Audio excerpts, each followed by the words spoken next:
আসসালামু আলাইকুম everyone, welcome back to my another new recipe. আজকের রেসিপিটা হচ্ছে ইলিশ কুরমা। চলুন শুরু করি।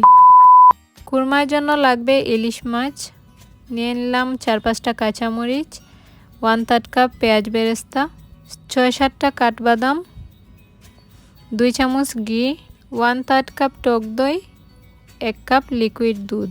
এবার তরল দুধ আর ঘিটা রেখে বাকি সব কিছুকে আমি ব্লেন্ডার করে নিব। নিয়ে নিলাম কাঁচামরিচ, পেঁয়াজ বেরেস্তা, বাদাম আর হচ্ছে টক দই। এই সব কিছুকে আমি ব্লেন্ডারে ভালো করে ব্লেন্ড করে নিব।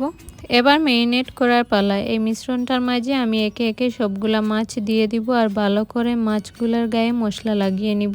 তো আলতো করে আমি এক পিস করে সবগুলা মাছের মধ্যে মশলা লাগিয়ে নিলাম। এবার এটাকে 15 মিনিট ম্যারিনেট করে রেখে দিব। 15 মিনিট পর মাছের গা থেকে মশলা যতটুকু সম্ভব সরিয়ে আমি মাছগুলোকে তুলে নিব। এবার কুরমাটা রান্না করে নিব। তো কড়াই বসিয়ে কড়াইটা গরম করে নিলাম। এবার দিয়ে দিলাম 2 টেবিল চামচ ঘি।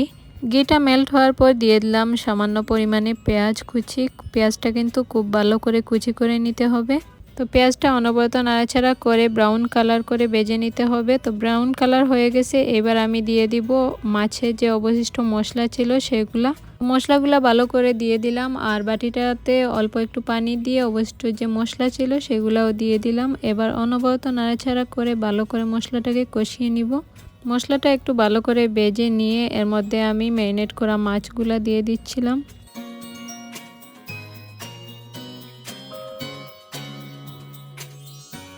তো আমার সবগুলা মাছ দেয়া হয়ে গেছে। এবার আলতো করে আমি মাছগুলো উল্টে নিব। এই কাজটা কিন্তু অনেকটা সাবধানে করতে হবে, যেহেতু মাছগুলা কাঁচা আর ইলিশ মাছ এমনিতেও একটু নরম থাকে, সেজন্য সাবধানে এই কাজটা করতে হবে।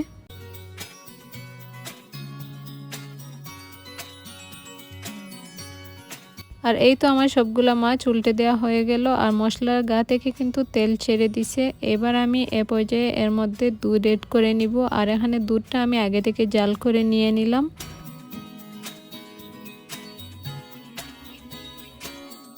দুধ দিয়ে আমি সব কিছুকে আবারও একটু ভালো করে নাড়াচাড়া করে নিব।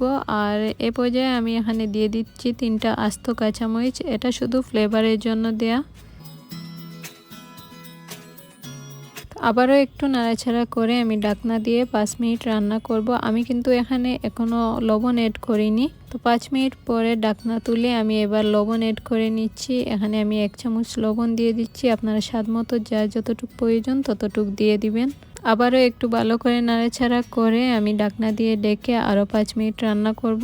তো একটু পর পর আমি আলতো করে নাড়াচাড়া করে নিচ্ছি আর আমার চুলার আঁচ কিন্তু মিডিয়ামে আছে। আর এ পর্যায়ে আমি মাছটাকে একটু উল্টে দিচ্ছি। আমি এই নিয়ে 2বার উল্টে নিলাম এপিট ওপিট।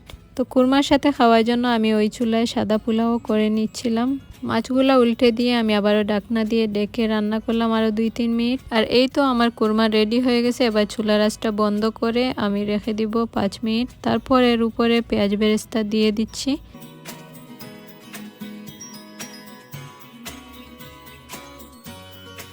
আর এই তো ঝটপট তৈরি হয়ে গেল আমার ইলিশ কুরমা। এটা আমি সার্ভ করছি গরম গরম পোলাওয়ের সাথে। আর পোলাওয়ের সাথে কিন্তু এই কুরমাটা অসাধারণ লাগে খেতে।